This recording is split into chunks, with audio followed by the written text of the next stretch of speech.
Yeah, I think it's a continuation. Hopefully it's an example of staying curious and following, because people say that like, oh, you guys do so many different things or you reinvent yourself. I'm like, no, I just follow things that are interesting to me.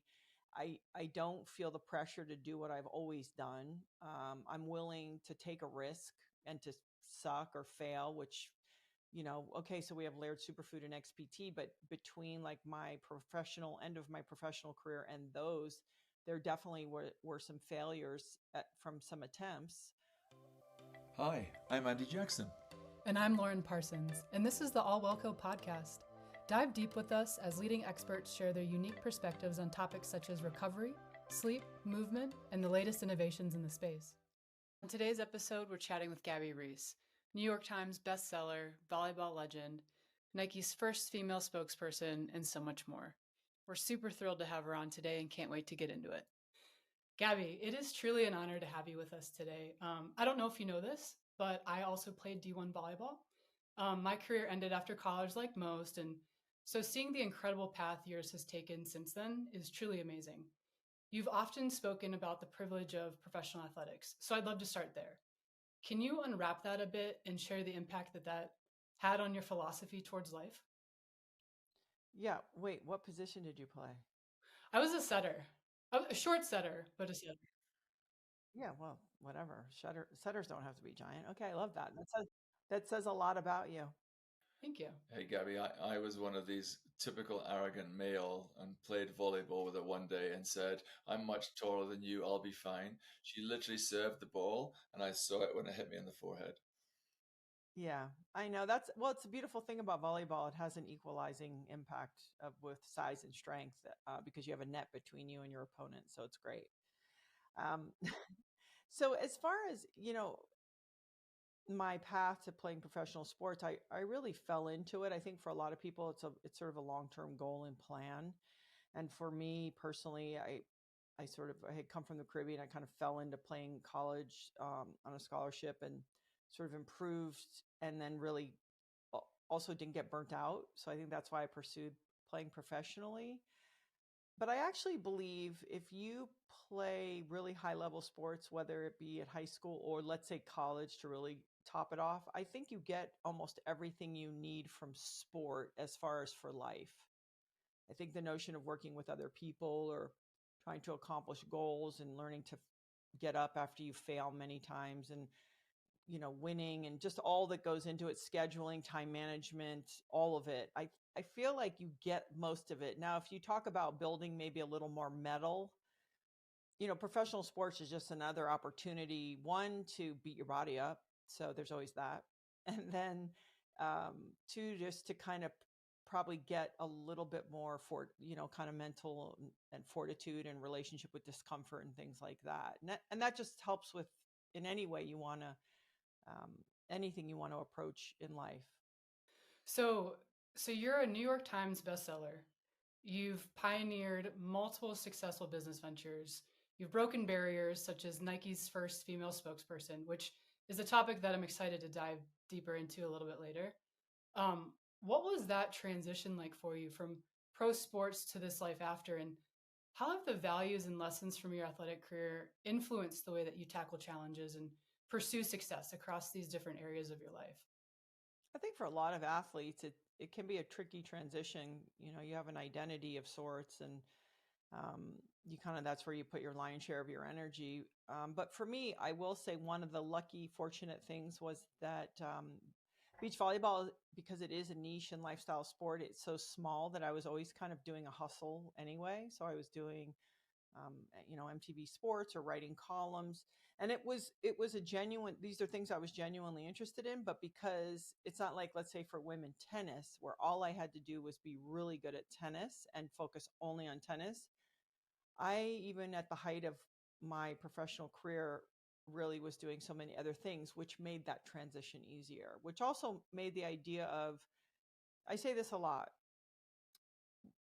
we're all, let's say someone's an athlete. It's like, okay, in my case, so I'm Gabby, and one of the things I do or have done is play volleyball.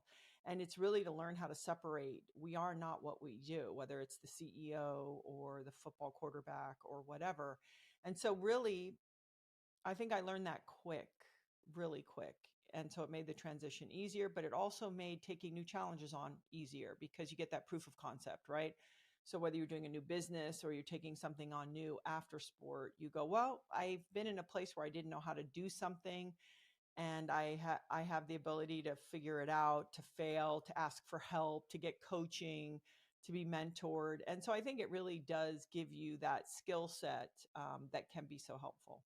So, Gabby, it's pretty evident that since your volleyball, you've become very passionate about health and fitness, as Laura and I have. You know, I'm a very failed athlete. I didn't make it at all in soccer, even though I dreamed of being that way. Could you take us back to that sort of moment when you realized that it was more than just an interest, but a deep-seated passion in that health and fitness world? And in essence, what drives you to continually push the boundaries in this field? You know what's interesting is even even health and fitness, let's call it, it's not that I don't identify with it. It's just that I learned early that it was a part of my everyday life. Yes, as an athlete, but then just being a human being, it was sort of like, oh, wait a second, I'm gonna always have to move my body and figure out ways to fuel it the best that I can. And so weirdly, even though I've dedicated so much time in my household with Laird and our businesses, I wouldn't actually say it. I have this obsession with it. It just sort of feels like something that you do that's part of being a human. And because we had access, right? So we got to learn from really smart people like Paul Check, or we've both had trainers, or we get to work with Kelly Starrett, or nutritionists, guys like Andy Galpin, or whoever. You start to go, oh, wait a second. I've been put in a really fortunate position. Maybe I could participate in and sort of taking some of this and also passing it along, and maybe in a way that's, at a simpler level. So in conversation, maybe it's not as scientific, but it's sort of taking the highest level ideas and kind of saying, well, what does that look like Monday through Sunday? And so I think for Laird and I, it's weirdly, as much as people would think, oh, they do have this obsession, I think it's just a deep commitment, as it is a part of being a human being, at least for us. What's great about having you on here and with that background in health and fitness, and you've created XPT, HIGHX, and they showcase this innovative approach to fitness. You cater to all sorts of diverse abilities. Can you, for those in our audience who don't understand what those programs are, can you share that story behind these programs and, in essence, who you're trying to impact in terms of the participation in those programs? XPT is sort of a extension of stuff that we were doing at our house and then sharing with our friends. And the kind of pillars of it are breathe, move, and recover. And let's say we're adding one, which is community, because it's essential, right? It's the only way to keep getting it done. It's part of what makes us really feel good. So it started with breathe, move, and recover, and then community. And so Laird wanted to be better in the surf. He doesn't like swimming laps. So one of the things was this underwater pool training, that you can do a lot of ballistic movement, you can do hypoxic training, but you're sort of in this really forgiving, but yet objective and truthful environment. So when you're learning in water, if I say to you as a coach, it looks like you could calm down, that might be my opinion in your mind. But when you work with water just lets you know objectively, like, you're really high strung and you're stressing out because your oxygen is gone. And so it's a really beautiful environment to work in, and that it is very neutral. It can also be really forgiving, where you can work really hard and not crush your joints. So that was sort of one aspect of the training that was different and new, because the other idea is, how do we work super hard forever? So not like, okay, I'm 60, I'm 70, I'm 80, I can't do that, my back, my knees. So that was one part, but yet a lot of opportunity for performance, and performance improvement. And then the other parts were breathing. So we were introduced to sort of really understanding that most of us don't breathe well, which, it's the essence of life. And so we added kind of a more consciousness. And you mentioned PJ Nestler, around breathing and breathing practices, and using breath as a tool, whether it's to upregulate, downregulate, recover, whatever you were needing and looking for. And we love the idea that, hey, it's free and you can do it anywhere. And it's a tool that, if you understand, you can use it no matter if you're sitting on the bus commuting to work.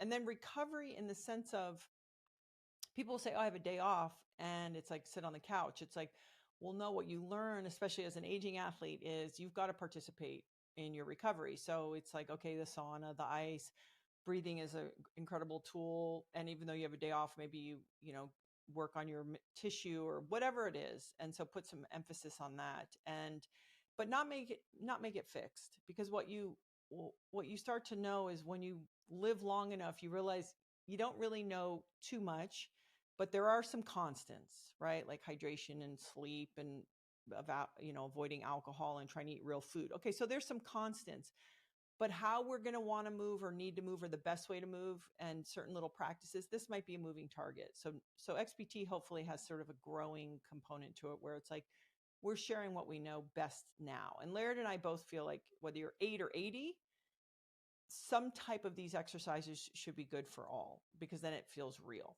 And then if you're going, hey, sharp end of the stick, your performance, all right, we can go there too. So XPT was that. And HIGHX is simply born out of doing a community workout. I taught a community workout for about 8 or 9 years, 3 days a week in Kauai for $1. And I had to accommodate, 50 to 80 people. And so I figured out a way to put the system together. I put people on teams, so there was built-in accountability. When we're done, we sort of worked on strength training, cardio, proprioception and balance, and a little bit of flexibility, and then have a great day. So HIGHX is sort of class oriented. It's a HIIT training component. It's different each time. And then XPT is a kind of a bigger conversation around lifestyle and staying open. So our community is a lot of professional advocates, so chiropractors, physical therapists, strength and conditioning coaches. So I assume they can certify, train with you to then deliver their own classes or one-to-one. Is that how the system works? Yeah, so XPT for sure, there's a great certification. The trickiest part on XPT is the pool certification. There's not many people that are certified in teaching that. It's also having a place to do it safely. So that's kind of the more specialized component of XPT, but certainly in everything else, they've really done such a beautiful job of being able to share that and certify people in whichever area or all that they're interested in. I mean, I'm personally interested in what you said around the breath work. My wife has got me doing these exercises, breathing in through my nose and out through my nose. And when I was basically taught to play sport, it was breathe in through your nose and out through your mouth. So tell me a little bit about your sort of feeling around that type of breath work and that type of training. Well, it's like anything. There's a time and a place. So, for example, I would agree. Let's say I'm doing a long swim with a weight, and I know that I have a very short period of time to recover before I have to go again. Well, actually, when I come up, the first thing I'm going to do is actually breathe out through my mouth and offload all my CO2 to the best of my ability.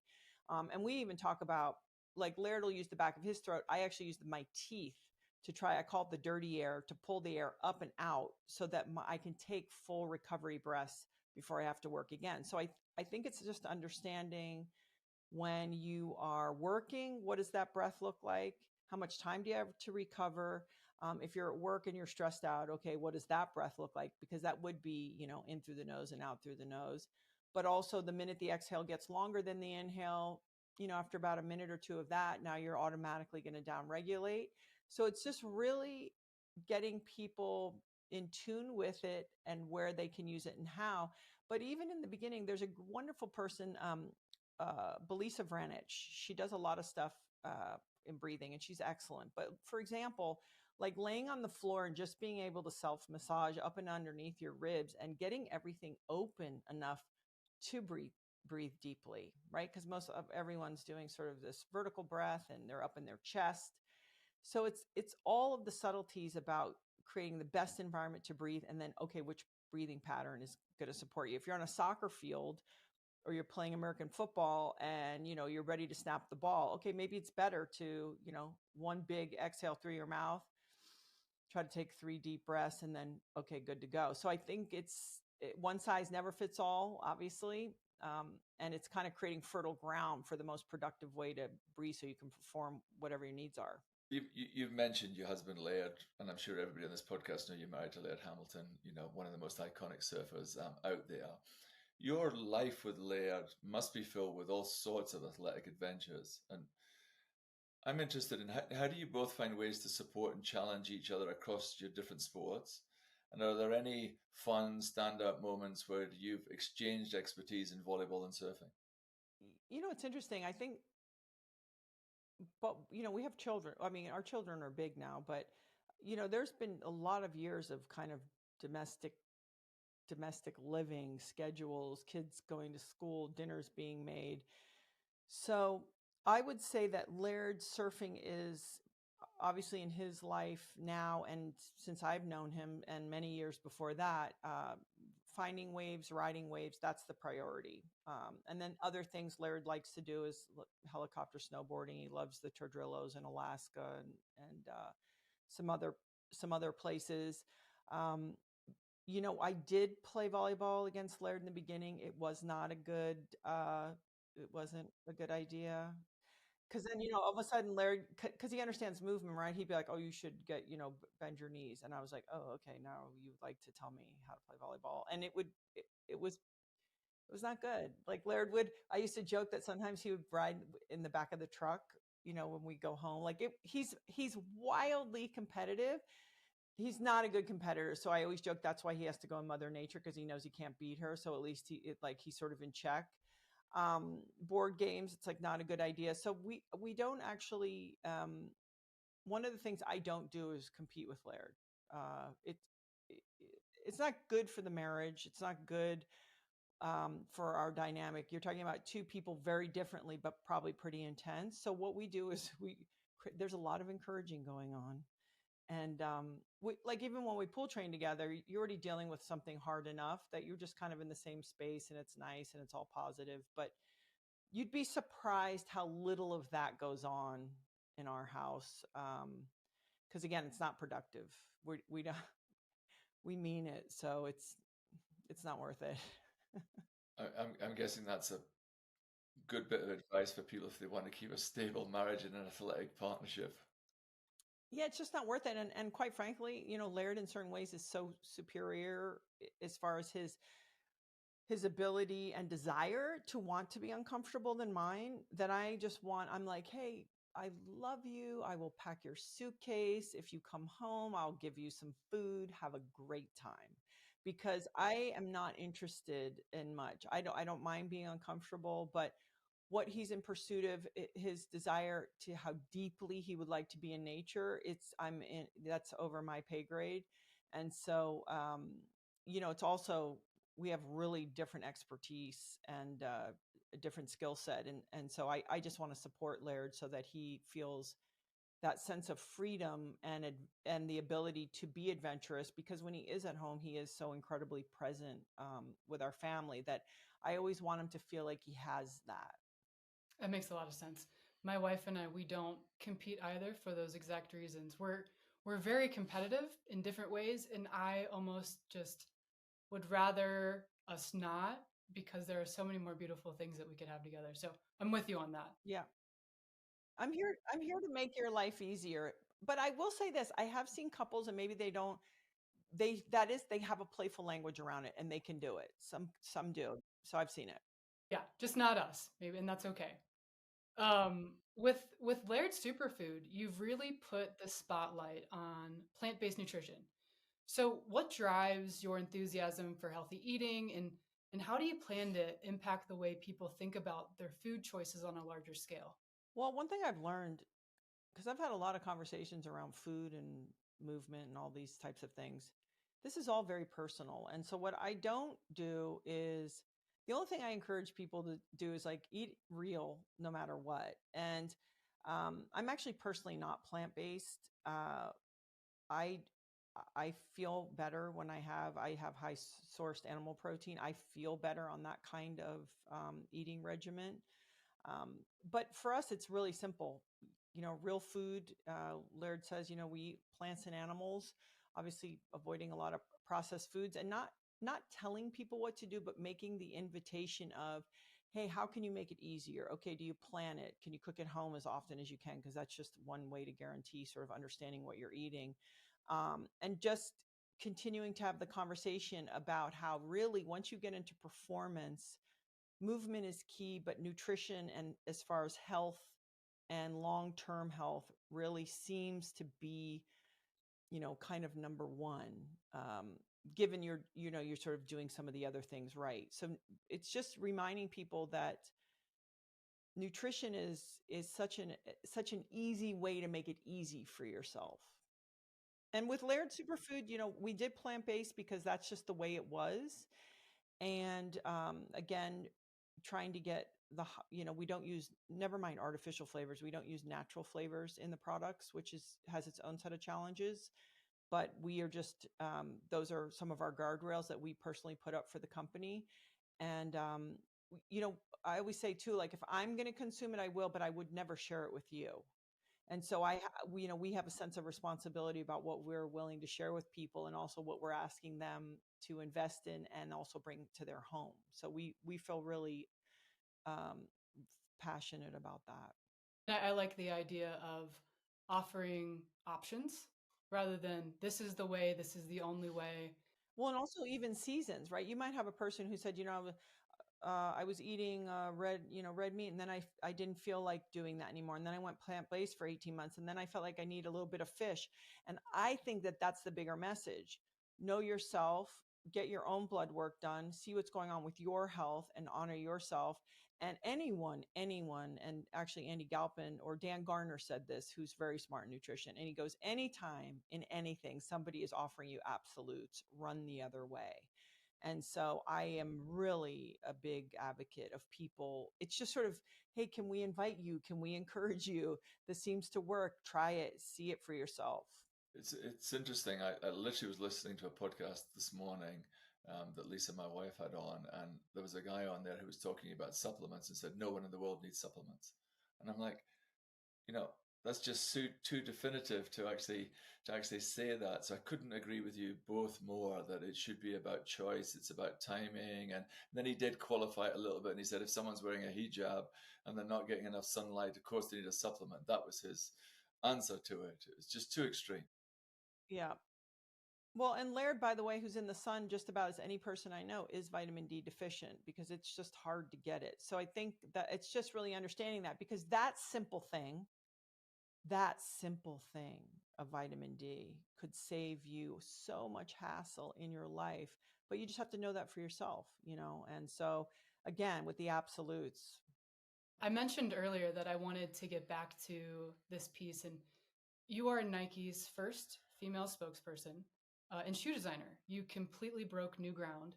Can you take us through your journey and challenges you faced there, and discuss the significance of this as a milestone in your career? Because I think at one point your shoe was outsold the Air Jordan, right? Yeah, I think for like a month or two, it might have done it. Who knows? But also in my favor, I had Tinker Hatfield, who is also responsible for many of the Jordans, and so many. I had an incredible designer. Tinker's still a dear friend of mine. What's so great when you're younger, you don't know better, and they go, "Oh, you're gonna have a shoe," and you go, "That's cool."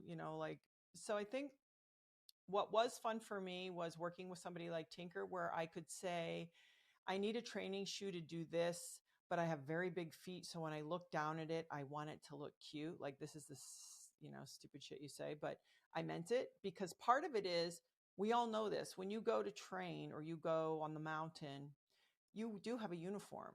And part of it is like, look good, feel good some days, because it's hard, right? Going to train every day is not easy. So I took a lot of stock in trying to reinforce this whole process through, I always matched and things were always dialed, because I needed all of that to do it every single day. And the footwear was a lot of fun. We made actually the first black shoe for women in training.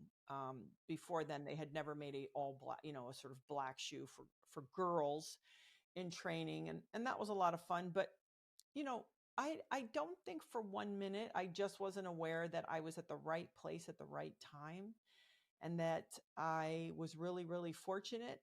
And then there were some other interesting things that were happening simultaneously, which was, there was even people within Nike, where they didn't want me to be maybe as feminine, like in certain ways. Like, once I was out of the athlete, I was sort of like, just a female. And so there was sometimes within Nike, there was even pushback with that. And I finally learned, I remember I had a debate with a woman, and I said, listen, your goals and my goals are the same. It's to advance the opportunity for women's athletics, for the image of women's athletics. And everybody's going to do it the way that they do it. And as for me, if you put numbers up and you show up and you perform, that's really what matters. So I had a lot of things I had to learn, but I was always aware that I was really, really fortunate.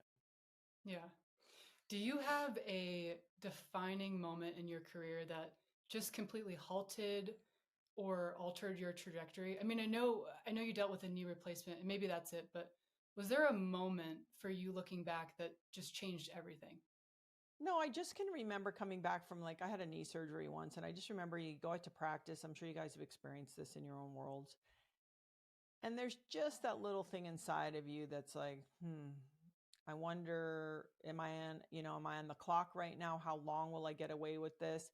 Will I be able to play without thinking about this? Will I be able to go as hard, jump as high, do all these things? So I think there were those moments that made me feel really vulnerable, and the understanding of we have to be about a lot of things other than our body, because as strong as we are is as vulnerable as we are, and just constantly bridging that relationship and being comfortable with that. And even now, like aging, it's constantly going in and out of that, of like, I'm powerful and I'm strong, and wow, I feel really vulnerable and weak, and okay, I'm moving back over, and just having that dance. So for me, I think it was a constant sense of moments that in certain ways still exist. Yeah, that aging one I can certainly share with. I've had a couple of interesting aging experiences in the last 12 months, and I just found out one of them is a result of sport, as a result of concussions and things. So it does, these things change. What is it, your head? What's happening? Yeah, I got I was getting these blackouts, and I got diagnosed actually at the middle of December with focal epilepsy as a result of concussions, probably as a result of soccer and various things. Are they giving you a big hyperbaric protocol? What are they doing? They've actually put me on a thing called lamotrigine, and they wanted me to get up to 100 milligrams each, and I managed on the lowest dose of 12 milligrams. Touch wood, it stopped my blackouts. So at the moment, I'm just taking this tiny little thing in the morning. I've changed diet, and I won't bore you with it. I had a heart thing and all sorts of other things that went on at the same time. But thankfully, I think I've got to the bottom of it, because I was just concerned. I'm still not driving because I've just been careful. I would hate to hurt somebody else. But what about pursuing a very rigid, like you'll see a lot of neuroscientists talk about this for the NFL. They have like really heavy duty protocols for hyperbaric chamber where it's like several, you know, every month, several um like Joe Namath was punch drunk, and if you see him now, he did some really intense protocol around the hyperbaric, and it's like a different person. Yeah, I'll definitely look into that. Thank you very much for that. I mean, touch wood at the moment. I think I've got there, and I was lucky because it was focal epilepsy. It wasn't the full on epilepsy, but it's kind of strange. You and I could be talking to each other, and all of a sudden you just go blank for 5 to 7 seconds, and you lose your concentration. So we'll see. Yeah. Well, and they say repetitive trauma. Our bodies, we weren't supposed to do sort of this grooving one thing over and over. And people think of athletics and they go, it's like, but they don't realize kind of that there is going to be a price, on the other side. One of the things that kind of went to my heart when I was reading about your background was your link and involvement into the American Heart Association teaching gardens. And it's a testament to your commitment about health from a young age. A lot of people don't realize I was Captain Hoppy at one time. I sold 35,000 hippity hop balls and did a kids program on hippity hop balls back in the day. That was my thing. So you obviously believe the same as I do, that early education and healthy habits are so crucial. So how do you think that we together as groups can get communities more engaged with that younger population? Well, I think statistically too, it's just proven if you're obese by a certain age, your chances of being obese as an adult are really high, right? So I I think it's the I we it, first of all, we there's not play, right? We can't tell kids like you have to exercise. It's like, how do we get this idea of playing more, or having fun? But the thing that we really work against is the food system, right? If there's soda machines in the schools, or whatever the school lunches are, And these are things I don't have answers for. That's why I love the teaching garden, because kids were growing the veggies and then sometimes they were preparing them in the school as part of the curriculum. And, it's bottom to top learning. So it's kids going home and teaching their parents kind of thing. I mean, quite frankly, I hate to say it, Robert Lustig talked about this. He's an endocrinologist who then went back to law school.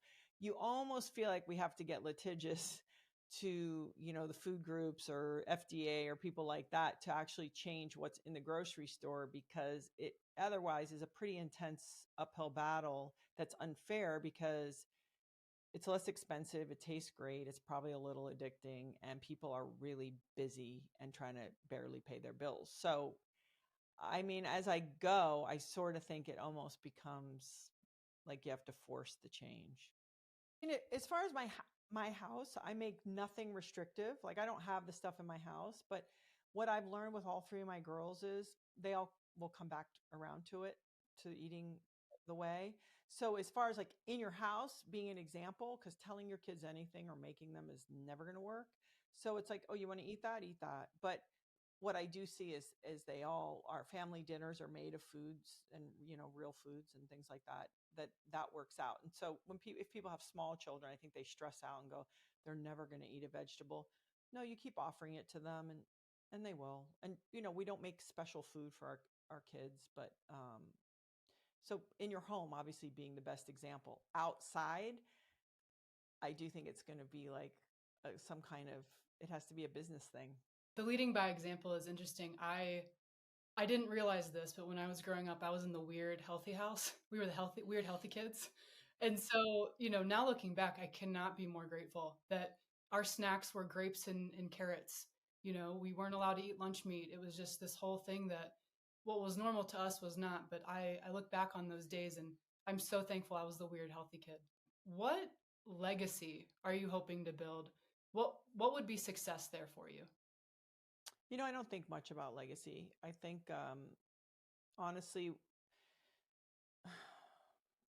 I feel that if I can be in touch with like what's my purpose, like why am I here, what are the ways I can contribute while I'm here, um, that beyond that, then the true legacy would be that I have children that say, oh, my mom really tried to show up and she did the best she could. And if she really blew it, she apologized. Maybe I keep learning as I get older. But as far as like long-term legacy and all this stuff, I don't think much about that, because it's here I am right now, and once I'm gone, it's really those real intimate relationships, that are going to really matter, because those are the ones you can't fake, right? Like, those are the ones that you get turned inside out for, and that really test you and help you grow as a human being. And then the other side is like, hey, did I try to show up? Like, am I showing up? Am I showing up and giving and doing it the way I can? And overall, I feel like I've been doing that for a pretty long time, and I know I can do better, but yeah, I don't know. I think legacy is, I don't know. It's funny to me when I think about people like I want my legacy to be. It's like, really, like, what do they say in 2 generations? Like, nobody even remembers you, hardly. I mean, one or two people, but Well, picking up on that, that's a great point. So, if we reflect on your career and life experiences now, how would you define your purpose today? Then let's talk about right now. yeah, I think it's a continuation. Hopefully it's an example of staying curious and following, because people say that, like, oh, you guys do so many different things, or you reinvent yourself. I'm like, no, I just follow things that are interesting to me. I don't feel the pressure to do what I've always done. I'm willing to take a risk and to suck or fail, which, okay, so we have Laird Superfood and XPT, but between like my professional end of my professional career and those, there definitely were some failures from some attempts. And I think it's to just represent, this idea of, if we could be healthy, hopefully forever, it's like live and then die.